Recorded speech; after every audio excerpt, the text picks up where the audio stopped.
Friends, இன்றைக்கி நம்ம சேனலில் ரொம்ப டேஸ்டியான ஃபிஷ் ஃப்ரை எப்படி செய்கிறதுன்னு பார்க்கலாம். வீட்டில் இருக்க இன்க்ரீடியன்ட்ஸ் வச்சு ரொம்ப சிம்பிளாக சீக்கிரமாகவே இந்த ஃபிஷ் ஃப்ரை செஞ்சிடலாம். இப்போ ஃபிஷ் ஃப்ரை எப்படி செய்கிறதுன்னு பார்க்கலாம். வாங்க வீடியோக்குள்ளே போகலாம். இந்த ஃபிஷ் ஃப்ரைக்கு எந்த மீன் வேணாலுமே எடுத்துக்கலாம். நாங்கள் இன்றைக்கி கிளிச்சல் மீன் எடுத்திருக்கோம்.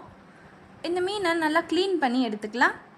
மசாலா ரெடி பண்ணிடலாம். அதுக்கு 2 ஸ்பூன் அளவுக்கு வெறும் மிளகாய் தூள், 1 ஸ்பூன் தனியாத்தூள், 1/4 டேபிள் ஸ்பூன் மஞ்சள் தூள், தேவையான அளவு சால்ட் ஆட் பண்ணிக்கலாம். இதில் 1 ஸ்பூன் போல் வினிகர் ஆட் பண்ணிக்கலாம். வினிகர் இல்லைனா லெமன் ஜூஸ் கூட ஆட் பண்ணிக்கலாம்.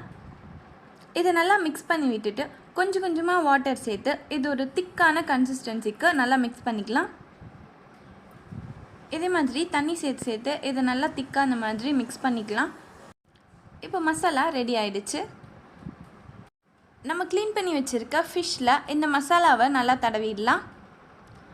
இந்த மாதிரி மீனில் 2 சைடுமே கோடு போட்டு இந்த மாதிரி கட் பண்ணி வச்சோன்னா மசாலா எல்லாமே உள்ளே இறங்கி நல்லா டேஸ்ட்டாக இருக்கும் மீன். இதே மாதிரியே எல்லா இடத்துலையுமே படுற மாதிரி மசாலா எல்லாத்தையுமே கோட் பண்ணிக்கலாம்.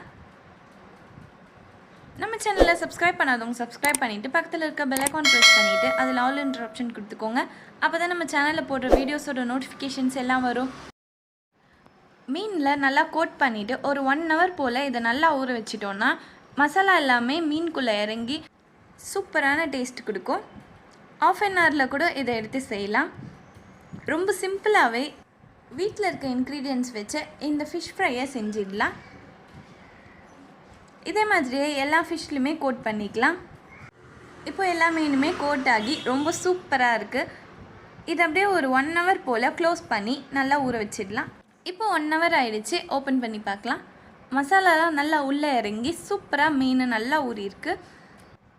தவாவில் எண்ணெயை நல்லா காய வச்சுருக்கோம். அதில் இந்த ஃபிஷ்ஷை ஒன்று ஒன்றா எடுத்து போட்டுக்கலாம்.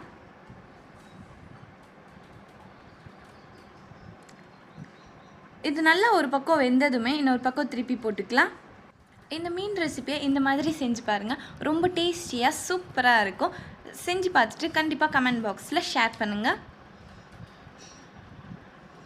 வாவ், சூப்பராக வெந்துருச்சு மீன். இன்னும் கொஞ்சம் நல்லா கலர் வந்ததுமே இதை வெளியில் எடுத்துடலாம். இப்போ மீன் ரெடி ஆகிடுச்சு. இதை வெளியில் எடுத்துடலாம். ரொம்ப டேஸ்டியான ஃபிஷ் ஃப்ரை ரெடி. இந்த வீடியோ பிடிச்சிருந்தா லைக் பண்ணிக்கோங்க. நம்ம சேனலை சப்ஸ்கிரைப் பண்ணாதவங்க சப்ஸ்கிரைப் பண்ணிவிட்டு பக்கத்தில் இருக்க பெல் ஐகான் ப்ரெஸ் பண்ணிவிட்டு அதில் ஆல் என்ற ஆப்ஷன் கொடுத்துக்கோங்க. அப்போ தான் நம்ம சேனலில் போடுற வீடியோஸோட நோட்டிஃபிகேஷன்ஸ் எல்லாம் வரும். தேங்க்ஸ் ஃபார் வாட்சிங்.